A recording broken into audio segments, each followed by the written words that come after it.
We're live, streaming, okay. All right, good morning, everyone. If you're watching this live, I'm sorry, I was a little late. I forgot my notes at home. I had to drive home and get them. But I'm here. I've got my Starbucks and getting all caffeined up so I can have energy. All right, so today we will be covering the Humanism of Erich Fromm. Fromm is F-R-O-M-M. And this is probably the furthest form of Judaism, I guess, besides like secularism, from traditional, I guess, rabbinic Judaism. And it'll start out, you'll say, well, how is this Jewish? How does this even work? Later on in the lesson, it actually shows how it relates to traditional Judaism. Why am I getting all these things? All right, sorry, I'm checking Facebook stuff because I know that people are kind of contacting me, but I'm going to close it here. I'm going to look at Facebook on my phone, everybody. So if you have questions and stuff, you can send them to me on Facebook. If you're not watching this live, you can email the synagogue and they'll get them to me, or you can just comment on the videos. All right, so everything that I do for this class is taken from Finding God, 10 Jewish Responses by Rifat Sonsino and Daniel Syme. There's a new version of this called Finding God, Several Jewish Responses or something like that. They add a couple of more philosophers in there. So I'm going to start with a little background on Erich Fromm. I feel like this camera is so close to me. Oh well. All right, Erich Fromm was one of the most respected humanists and social philosophers of the 20th century. He is studied in psychology classes nowadays in college and stuff like that. But he was born in 1900 in Frankfurt, Germany. He was raised in an Orthodox family. He got a good Jewish education, which primarily focused on the study of Torah and Talmud. But at a young age, he actually showed interest in social studies, philosophy, and psychology. So he ended up attending graduate school at the Psychoanalytic Institute of Berlin and focusing on psychology, things like that. He left Germany in 1933 when Hitler came to power and moved to New York and became a United States citizen. Excellent, we have viewers, yay! In 1949, he moved to Mexico because of his wife's poor health. It doesn't say why, because of her poor health, that she moved to Mexico, or he moved to Mexico, or they moved to Mexico, but something must have been better for her health in Mexico than here in the United States, or in New York at least. In 1974, he retired to Switzerland, and then he died in 1980. What he sought to do was to find rational solutions to political problems. He was a pacifist, and he was one of the organizers of the National Committee for a Sane Nuclear Policy. This kind of confused me because I know it says it was a national center or committee for sane nuclear policy, but it didn't say which nation this organization was.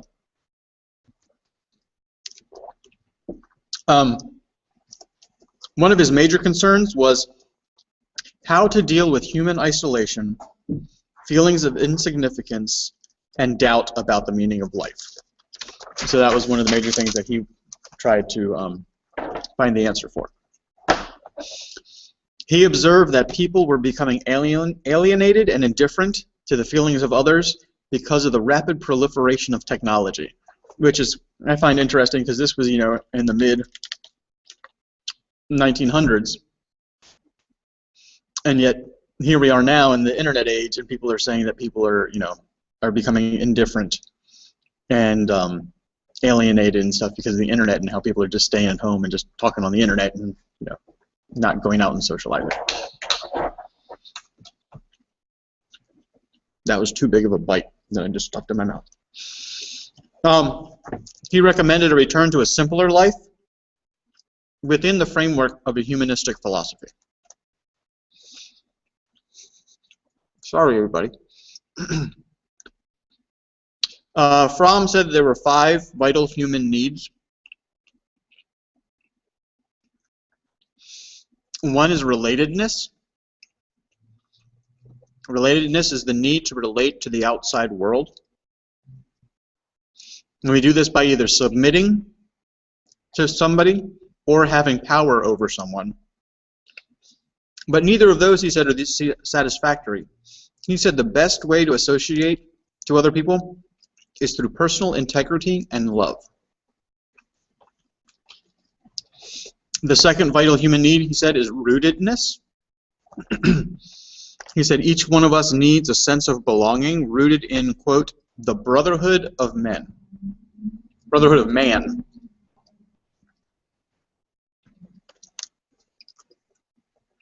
Number 3 is transcendence. He said that we need to become creators.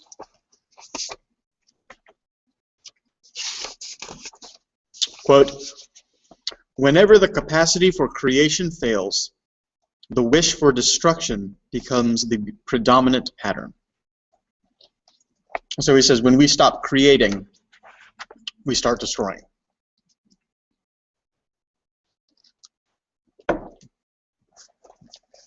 Number 4, humans need a sense of identity. We need to know who we are. He said, I must be able to say I. I must be able to experience myself as an I.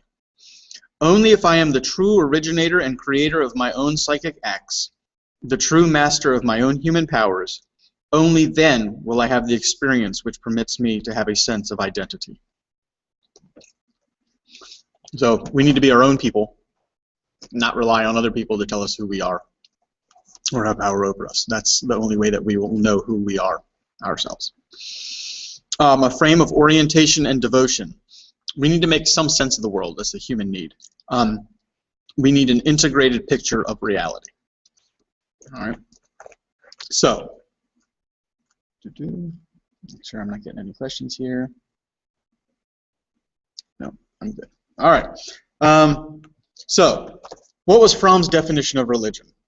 Well, he said that religion was a fundamental human need, and he said, I understand by religion any system of thought and action shared by a group which gives the individual a frame of orientation and an object of devotion. So religion is a system of thought and action shared by a group which gives an individual a frame of orientation and object of devotion. All right.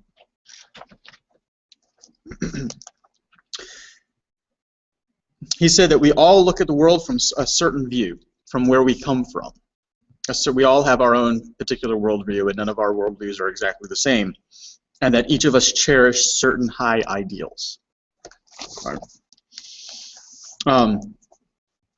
But this tells us very little about the content of our needs. He said that a person may worship animals, trees, idols, money, and leaders. Top 121. In fact, he said, if we scratch the surface of modern man, we discover any number of individualized primitive forms of religion. Therefore, the question is not religion or not, but which kind of religion. Whether it is one furthering man's development, the unfolding of specifically human powers, or one paralyzing them.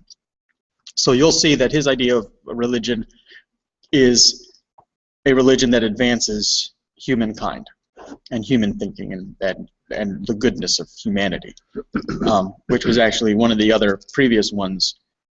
And I guess Judaism itself is, making the world a better place. And so he's saying that religion shouldn't hold us back; it should move us forward to a higher ideal, which is very actually kind of Kabbalistic, the rebearing of the world and getting us back to wholeness. All right. So he said there are 2 types of religions. The first type is authoritarian, and the second type is humanistic. All right, so we're going to talk about authoritarian religion first. So what is authoritarian religion? Authoritarian means controlled by a higher power, and that this higher power is entitled to obedience, reverence, and worship. So this is kind of your traditional religion. He said the essential element in authoritarian religion and in the authoritarian religious experience is the surrender to a power transcending man. The main virtue of an authoritarian religion is obedience, and the greatest sin is disobedience. And by submitting to this authoritarian figure or idea, one escapes loneliness and limitations. And God is the symbol of power and force. Therefore, the more perfect God becomes, the more imperfect becomes man. He projects the best he has onto God and thus impoverishes himself.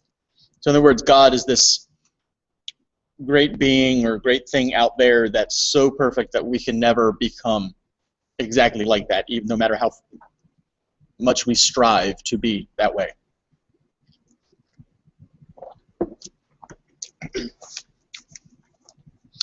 So that's authoritarian. What is humanistic?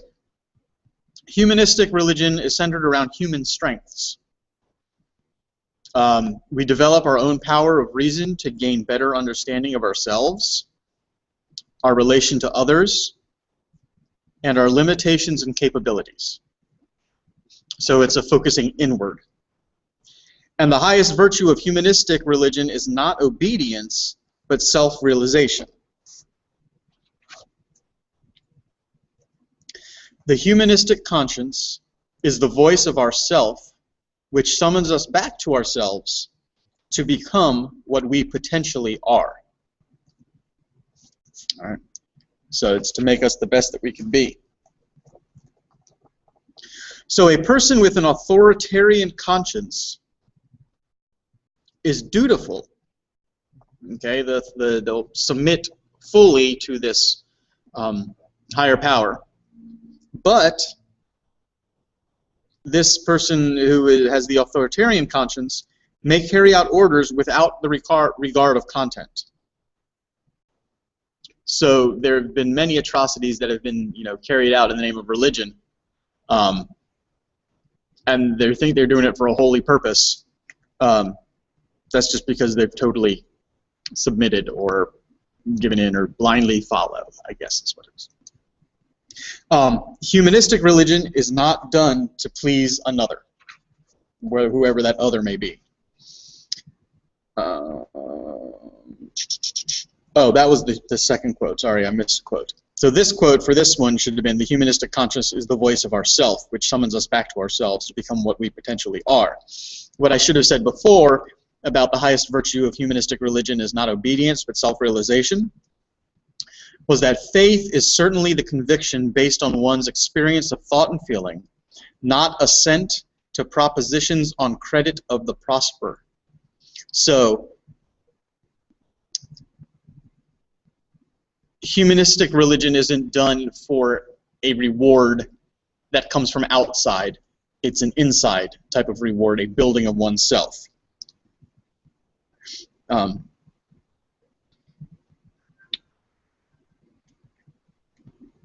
So the humanistic conscience is about making ourselves better and everything, whereas the authoritarian is to please someone else. All right, but with this we have to raise a question. If humanistic Judaism, or not humanistic Judaism, but if humanistic religion, we try to become the best that we can be, won't say a thief try to become the best thief that a thief can be, or a murderer be the best murderer that can be? Fromm says no. You must follow the good path, not the evil path. And what is good? Well, anything that furthers life along is good. Anything that slows or strangles life, that is evil. Okay? And most religions of the world have gone through an authoritarian stage, where God equals the supreme ruler who is commanding certain actions. All right, so that's kind of your traditional view of religion. But Fromm hoped that religions will see value in humanism and move away from authoritarianism. Now, this doesn't mean that we must give up our sense of belonging or deny our limitations. For it is one thing to recognize one's dependence and limitations, and it is something entirely different to indulge in this dependence, to worship the forces on which one depends. The one is humility, the other self-humiliation. So it's fine to recognize our dependence on others and our limitations on ourselves, but it's something totally different to give in to those and totally rely on somebody else, or totally get so down in our limitations that we can't do anything. You know, the we're not worthy type of thing. That's self-humiliation. Actually realizing that we're not perfect, that's humility. So, what is his view of God? What does Fromm say about God? He says that God is the symbol of our highest powers, our own personal highest powers, you know, of where we want to achieve to be. Fromm says that God is not a power standing over us telling us what to do. He says that God stands for the highest value, the most desirable good. Hence, the specific meaning of God depends on what is the most desirable good for a person. So for each of us, God could be something different depending on what our highest view of ourselves is.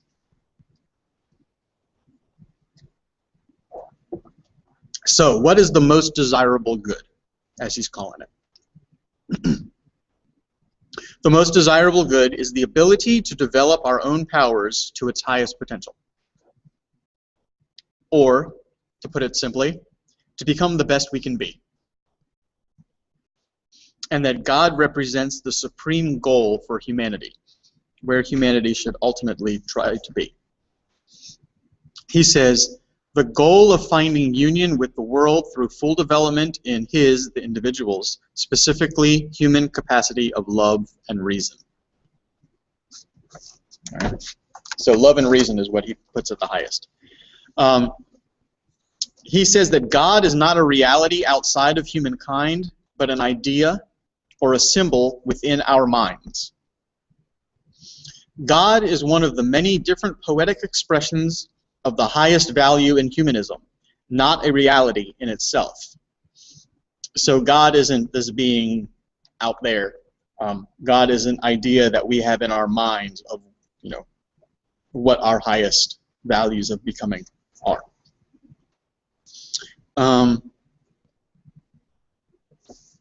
But this does not mean that God is less valuable for each person.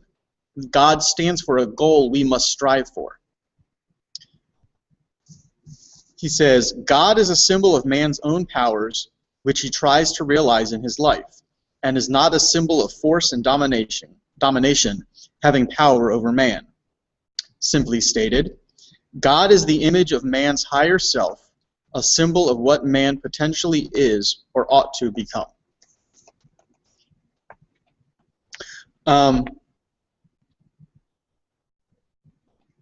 So is God outside of us, or is God inside of us? Fromm says God is only inside of us as an idea, an image, or a symbol we can become. All this, as you can probably surmise, that Fromm places himself with non-theists. He calls himself a non-theistic mystic, and he practices non-theistic mysticism. He says that God is not a spiritual reality transcending humankind, which I've said before. He said he considered himself a mystic. And here is how he describes a religious experience, the ultimate religious experience.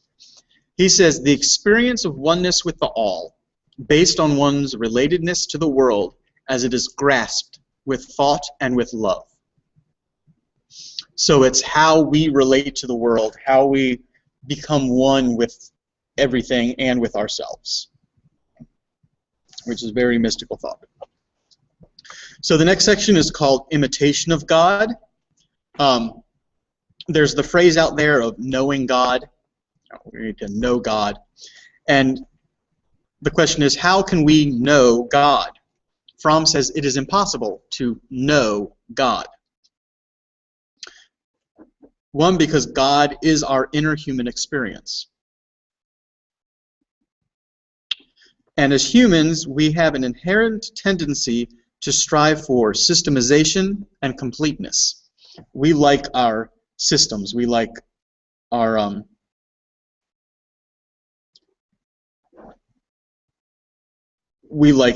systems and order and law, and to have things complete and full and whole. But Fromm says that we can only gain fragments of God. We can't know everything about God, so we can only gain fragments. And if you take the name of God in Hebrew, the Yud-He Vav-He, that the underlying meaning of that, of the Hebrew word, is becoming, or to be or becoming. So, because God isn't complete, that there's very little we can say about God, because God is always changing or becoming. So we can't say what God is. We can only say that God is. Okay? We can say that God exists, but we can't exactly say what God is existing as. And there's a question that said, well, isn't God around us? Got that on my Facebook message here. Fromm has a different view of God. He doesn't see God as this energy or this being outside of us. He sees God as just an idea of what we want to become. He doesn't see God as a supernatural being, if that makes sense. So back to this idea of saying that God is, not what God is. He says, any talk about God, hence all theology, implies using God's name in vain. Idols have names, they are things, they are not becoming, they are finished. Hence, one can talk about them. So, we try to talk about God. That automatically turns God into an idol. So, the essence of the Jewish religion is not theology. Theology is knowledge of God. The essence of Judaism, of the Jewish religion, is imitation of God. God is merciful, therefore we should be merciful. God is compassionate, we should be compassionate. God cares for the widow and the orphan, therefore we should care for the widow and the orphan. You're welcome for answering your question. So we must acquire and practice the qualities of God, which are justice and love, mainly. So we should be just and we should be loving. Page 126. The imitation of God by acting the way God acts means becoming more and more like God. It means at the same time knowing God. So when we act like God, or we act God-like, that's when we actually know God. Not what God is, but we know that God is. All right. The rabbis of old taught something very similar. In Deuteronomy, there's the phrase that says, to walk in his ways, God's ways. Well, what are God's ways? The rabbis said, the Lord God, merciful and gracious. So that's what we should be, merciful and gracious, just and loving. We can't become God, but we can be like God. 126. So this is kind of a long paragraph here. Fromm writes, "The truly religious person, if he follows the essence of the monotheistic idea, does not pray for anything, does not expect anything from God. He does not love God as a child loves his father or his mother. He has acquired the humility of sensing his limitations to the degree of knowing that he knows nothing about God. God becomes to him a symbol in which man, at an earlier stage of his evolution, has expressed the totality of that which man is striving for, the realm of the spiritual world, or love, truth, and justice. He has faith in the principles which God represents. He thinks truth, lives love, and justice.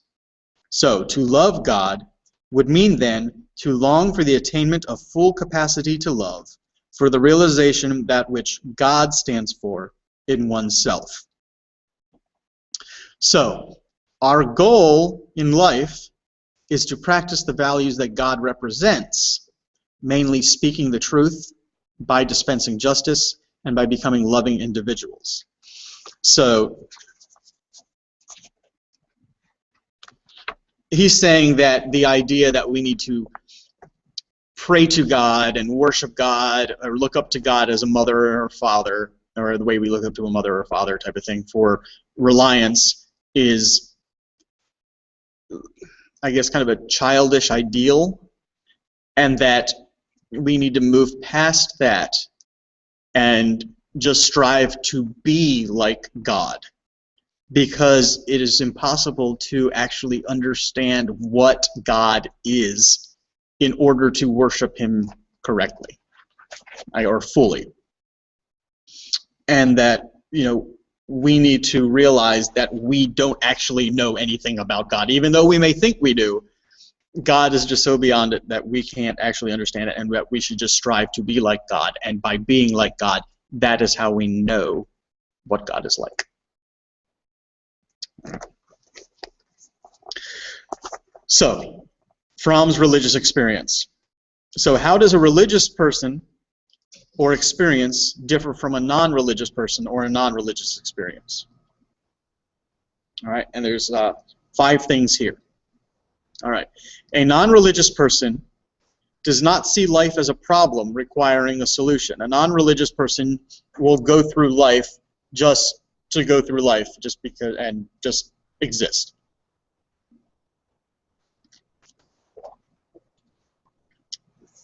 And personally, I don't know that I agree with him totally with this, especially number 1 here, this non-religious view of life type of thing. A religious person sees life as a question requiring an answer. A religious person doesn't take their existence for granted. And a religious person is in constant amazement and wonder at the world and how to relate to the universe around us. I know plenty of non-religious, I'm going off on my own little thing here, and I know plenty of non-religious people who see the world with amazement, and like they'll see, the beauty of a mountain, looking out in the distance, and they'll see the beauty in it and be amazed by how beautiful it is. Whether they see that, I guess they don't see that as a religious experience, though. They can just, appreciate the beauty. I guess they don't see a magic behind it. Maybe that's what it is. Maybe that's what the difference is. But they're still looking for, how to relate to the universe and where our place is in the universe and stuff like that. Maybe not from a spiritual view, but they're still, trying to find, does that make sense what I'm trying to say? I hope so. But Fromm says that a non-religious person does not see life as a problem requiring an answer, and a religious person sees life as a question requiring an answer. They don't take their existence for granted, and they're in constant amazement and wonder at the world and how to relate to the universe around us. All right, so that's number 1. Number 2, a religious experience has a hierarchy of values, and the highest value is the list, or at the highest point, is a list of optimal development of one's moral and spiritual powers. All right, so the ultimate thing for a religious experience is to get to this highest moral and spiritual power. 3, a person having a religious experience never uses people as a means, but as an end in themselves. So a religious person won't use other people to get to something, but sees other people as themselves, as the end. Number 4, religious experience is letting go of one's ego, greed, and fears. Fears. Did I say fears or did I say fees? Ego, greed, and fears. Bottom of 127. How can one see, hear, or love if one is filled with one's ego, if one is driven by greed? So what he's saying is if we have ego or greed, that blinds us to a full religious experience, and that we'd end up using somebody or something in order to get that ulterior thing that we're striving to get. That's not truly being religious, that would be trying to do something, use somebody. Number 5, the real experience is where the religious experience is where a person can go beyond themselves by, quote, leaving the prison of one's selfishness and separateness, end quote. So what does that mean? It's the elimination of self-love for the sake of relating to others with openness and a sense of generosity. So that is our true self, not to be using anybody else, but to be open to everybody and to the world, and just to be generous and everything. So, in summary, and I always read the summary straight from the book. There's the book right there, Finding God, 10 Jewish Responses. Fromm based his understanding of God and religion on human needs. He recognized that every individual has a particular orientation to life and cherishes an object of devotion. This religious need, however, can bring people either to an authoritarian or a humanistic approach to religion. Fromm urges that we move away from the first and espouse the second, based on his belief that we can find oneness with the world, not by regressing to the pre-human state, but by developing our specifically human qualities of love and reason. He's saying the pre-human state has to do with our basic needs, and the authoritarian needs. God, to Fromm, characterizes these ideas and stands for the highest human values which give meaning to our lives. So, the humanistic view of Judaism does not look at an outside spiritual being of God, per se, where we try to worship that God and look for favor or acceptance or an outside sense of love. Humanistic Judaism looks inward, where we can strive to become our highest selves, and God is a representation of that highest self that we hope to become. We cannot know exactly what God is because God is always becoming. God is not final.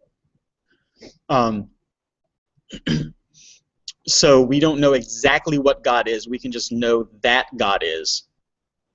And we should strive to become God-like.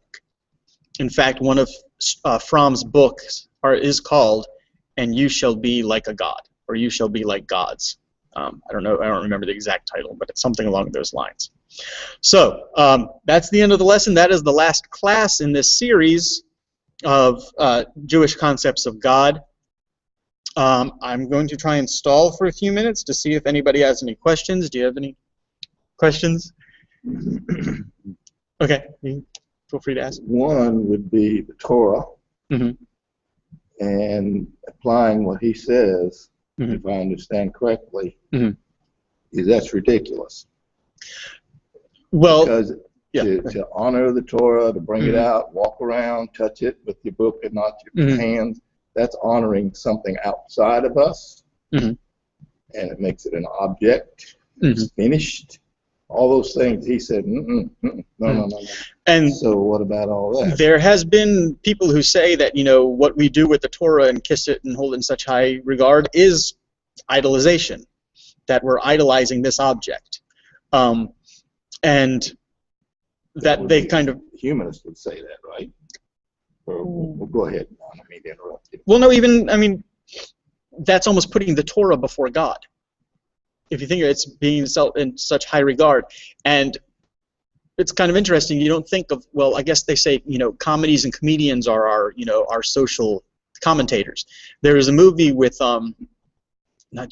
Gene Wilder called The Frisco Kid, where he is this Orthodox rabbi and he comes to America and he lands in New York or somewhere on the East Coast and he's trying to get over to San Francisco to be their rabbi. And he gets into all this kind of trouble and stuff like that. And he meets Harrison Ford, who is a bank robber, and there's this whole thing.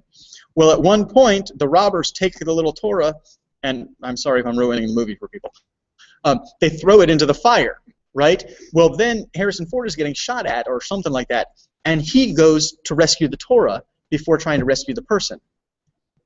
And later on, he's beating himself up over it. He says, here I am rescuing this Torah. I'm putting Torah before a human life. I'm not good. I can't be a rabbi anymore. That's totally bad. That's like the worst thing that I've done. And so that kind of is along the same lines that maybe actual Torah is being put in front of what we actually should be too much. And a lot of the synagogue service and the ritual and stuff comes out of rabbinic Judaism, which is one of the first chapters in the book, which is why I was saying the humanistic Judaism moves away. Now, it's not throwing away all of the rest of Jewish philosophy and thought and theology and stuff like that. It's just saying that form of Judaism, I don't want to say isn't valid, but was appropriate for the way people thought at that time.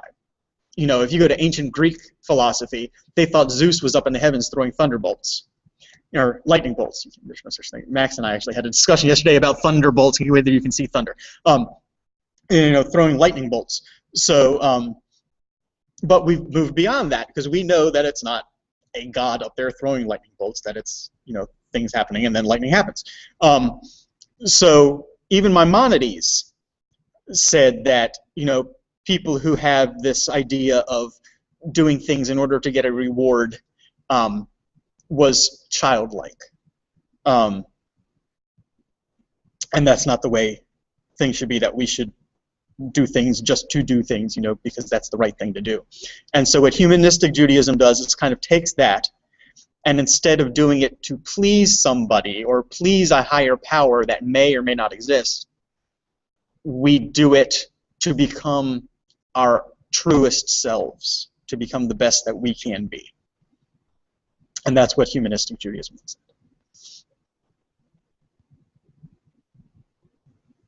Let's see, any other questions? I'm getting lots of emails, but I'm not getting any questions.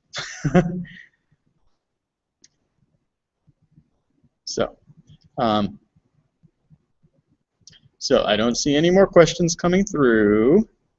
Well, I'll ask another question. Okay, go ahead. Fromm was in the U.S. during the Nazi era, right? Or at least during World War II. Yes, he left in '33. What did he say about the Nazis and their persecution and what the Jews said or should have done in response to the persecution coming on? Not much of anything. Eh? I have no idea. It didn't say anything in the book about it. This just pretty much just talks about his concept of God and who God is and who God is. Mm-hmm. If the Jews were humanists in Germany, did they act as if they were humanists and therefore were going to do the best they could on the way into the gas chambers to be the best person possible with everybody else being herded in there? Or should they have fought, shot, killed, and resisted, or run away?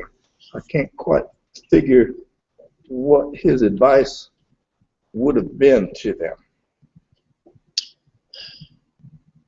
or people like them today. You know? Well, I guess to be the best you can be. Well, I guess the humanistic view of that would be to do everything you can to make the world a better place. So whether that, well, I guess, I don't know. Because if you're in a situation where if you fight, it's not going to work anyway, then I guess you just try to be the best that you can be and the most compassionate person you can be while in that situation. So if you have a piece of bread and the person next to you doesn't, you don't see that person as getting a means to get another piece of bread. You share your bread with that person. Or as you're going to the gas chamber, you try to make that experience as pleasant or as not horrible as it can be. Now, I don't claim to be an expert in humanistic Judaism or in Fromm, but that's just, I guess, the way I can rationalize. You make the best out of the situation, I guess. But that... Well, one example you gave would be when the robber or the thief want to become the best thief he could be. And if you're going into up against this persecution, you say, well, I want to be the best persecuted person I can be. I don't want to stop persecution, but I want to be the best I can be under this circumstance, and that's it. If I understand what he's saying there. No, because that's not advancing life. But if what you do, if what you fight back is not going to have the, if you fight back and you're just going to get shot, and then there's nothing you can do about it, then you make the best out of the situation that you can make it. And that's, you try to find the most fulfillment out of life, of what you can have. I mean, like,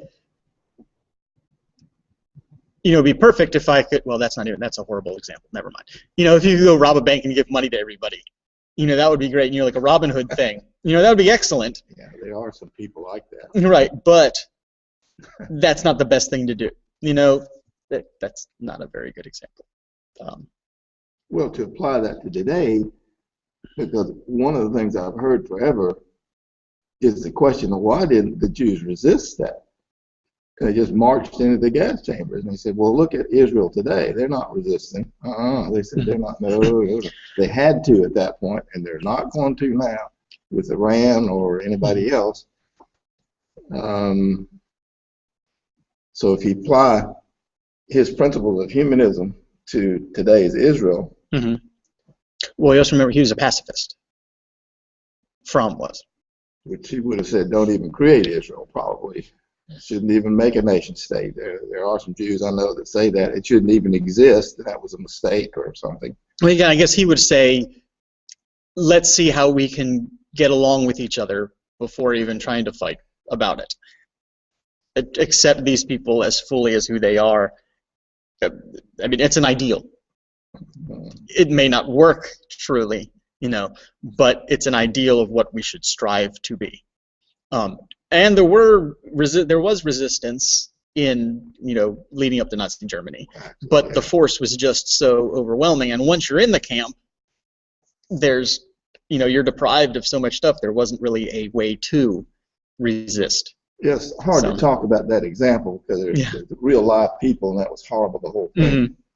But I'm trying to stay with his principles as you outlined them here to apply to this or that circumstance and put it to the test, basically, from that example or from today's threat from Iran and other people, other people groups.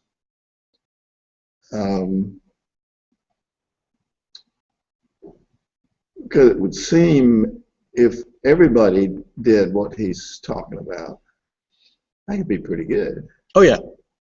That's a huge if, and how do you get there? Exactly, and that's what... And there isn't any place in world history where it's ever been like that outside the Garden of Eden.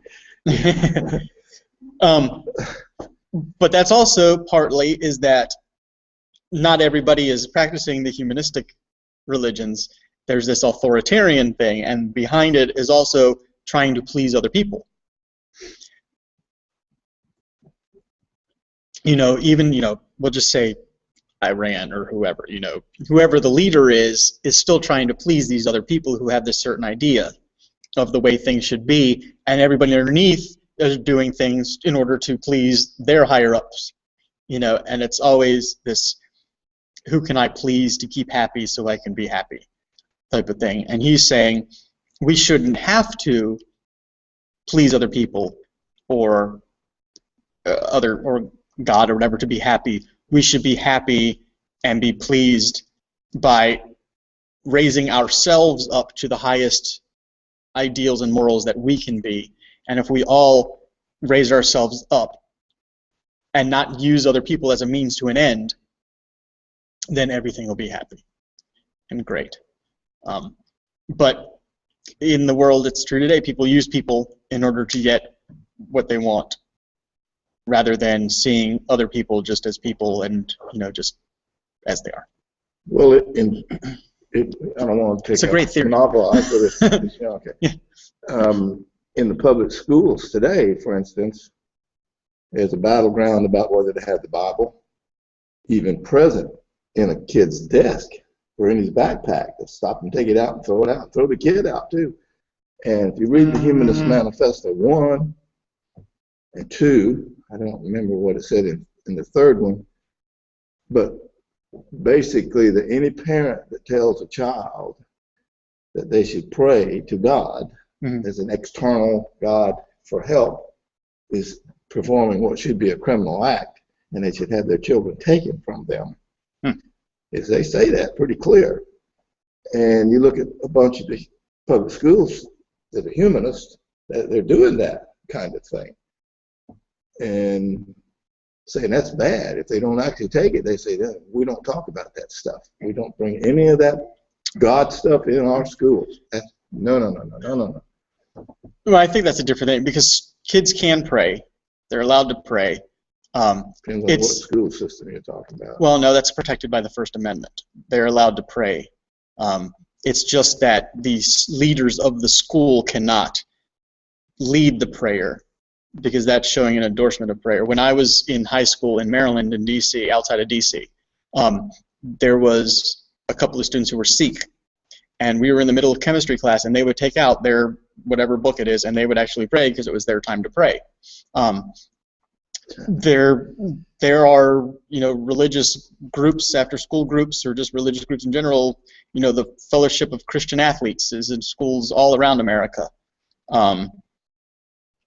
It's just a matter of whether it's the teachers teaching the religious doctrine from the religious standpoint, or whether it's being taught from an academic standpoint.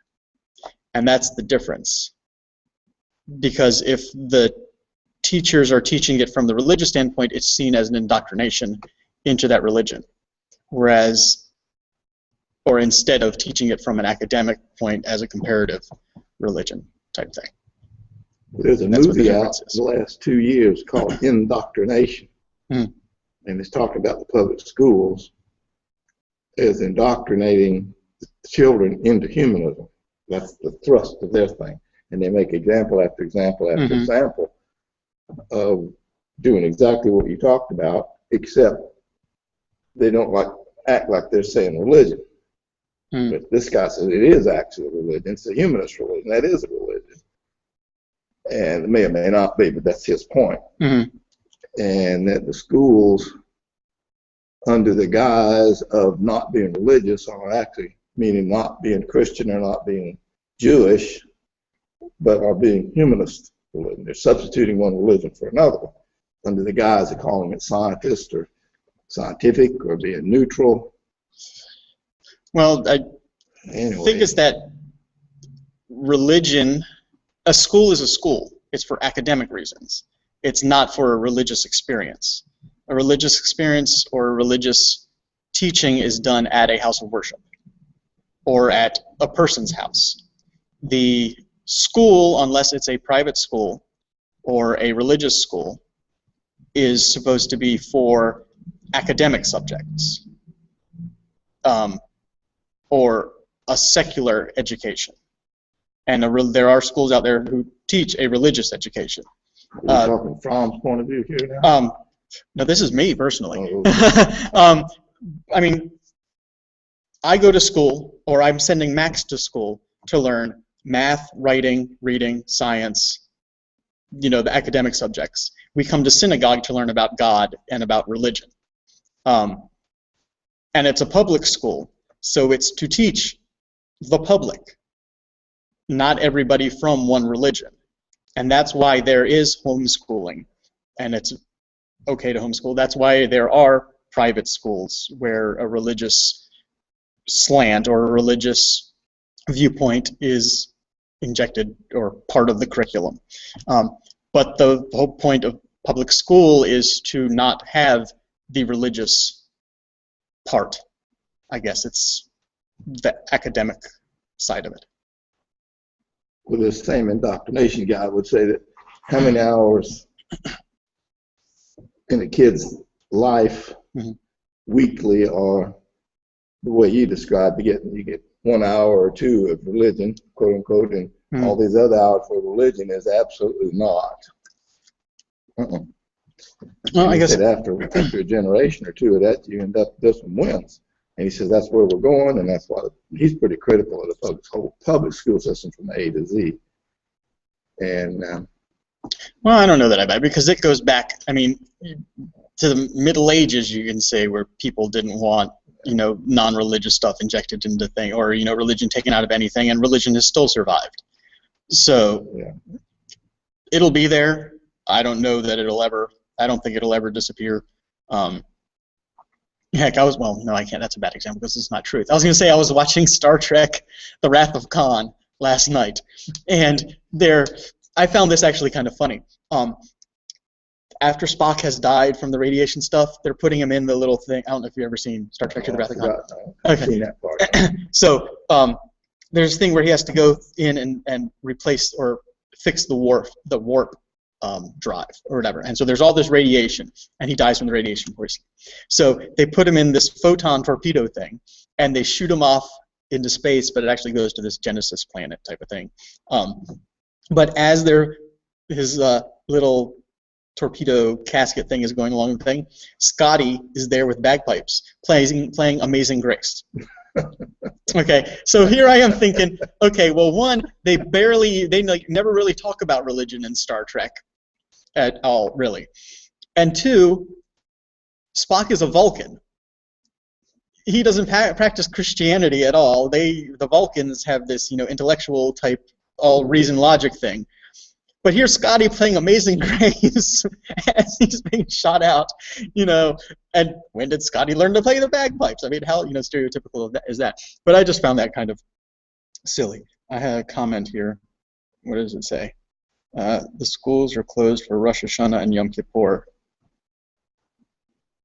And Islam has active schools for a couple of holidays, but the county has declined to close for them. Wow. Well, I understand why. Oh, Diane says hi. She's messaged me that. She must be watching. Growing up in Maryland, we had Rosh Hashanah and Yom Kippur off from public schools.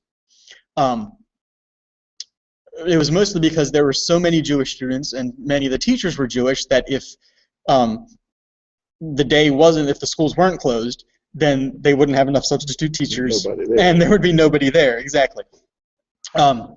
I guess there just isn't a critical mass of Muslim students or Muslim teachers to justify closing those days. I'm sure it's an excused absence. Here in South Carolina, the public schools aren't closed for Rosh Hashanah and Yom Kippur, but Max never goes to school on those days. He comes here, and it's an excused absence. In fact, it's barely even counted as an absence because he still gets perfect attendance certificates, even though he has missed those days since he's started going to kindergarten. He still gets the perfect attendance certificates. Did you have to get written permission to do that, or did you just do it as an understood thing? For him to not go to the public school. I just write a note that Max will not be in class on so-and-so day because it's Rosh Hashanah, a Jewish holiday. And they don't type of thing. They let it go. Yep. I did have to get the spring break moved though. I don't know how much this is really for the video at all. Well, I guess it fits a little bit. Last year, when they were releasing this year's school calendar, spring break started the Thursday before Easter.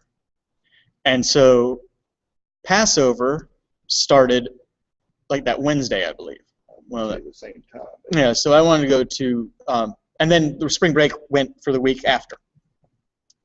Well, of course, it would be nice for me to be in Maryland with my family for Passover, and it makes it easier with the dietary restrictions if, you don't have to pack up a lunch for Max every day and everything. So I emailed the school board and said, hey, can you move the spring break to that week before? And, it's just swapping a couple of days. And so they did that for me. I guess they never really, took into account or anything. It's only going to, I think, not next year, but the year after Passover, and then the Easter traditional spring break time is like a month apart. So that'll be interesting to see what they do there. Apply Fromm, since we're talking about Fromm here. Okay. Apply his principles to that situation. If you were operating on Fromm's principles, is what you did in line with what he would have advocated, or would he have been critical of what you did? Mm-hmm. Well, I actually got to take a step back for a second, Okay. because it almost seems like we're blurring the lines between humanistic religion and secularism. And there's a difference. Humanism is still a religious view. So they're still trying to answer the questions of the universe, and there's still a religious experience to it. Whereas it's just without there being this higher supernatural being type of thing. There's still, or knowing exactly what this higher being is, there's still a religious experience of trying to find oneself in the relation to the world and all that stuff.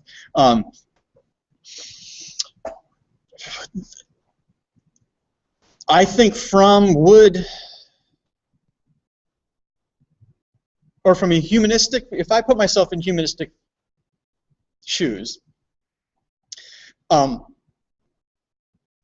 would still say that the time off would be good to move that spring break, because through this ritual observance, it may not be to do it to please God per se, or to do it because God said to do it, to observe and to observe Passover, Pesach or Matzah, or not eat the unleavened bread just to please God, but to do it as a way of looking into ourselves and seeing what does freedom mean to me,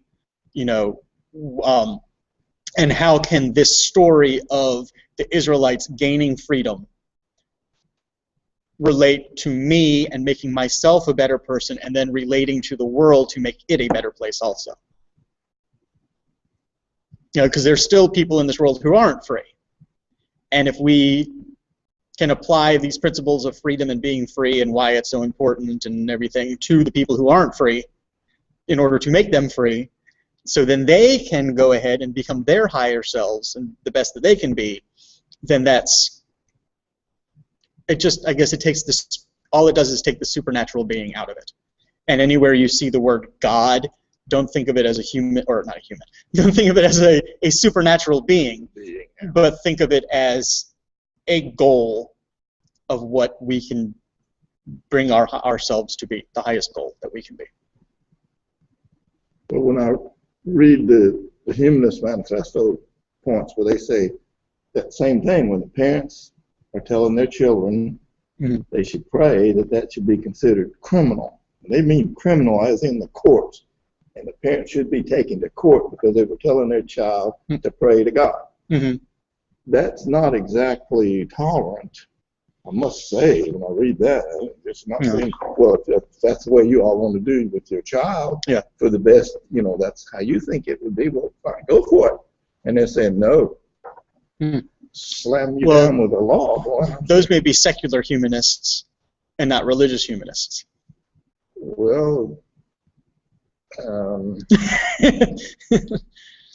the Humanist Manifesto does explicitly say they are a religion, humanist religion. They say that. They describe it themselves in the first one anyway. In the second one, they backed off of the religious part because that was after the World War and all that stuff. And they said some of that stuff didn't work.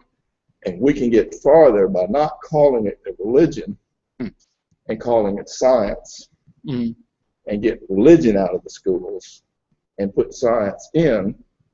And they were pretty open about it. They put our humanist religion in the name of science into the schools. And they've done a pretty good job of that. Okay. I know many religious. I guess it's just kind of separating the two, the secular education from the religious experience. I guess is what's going on.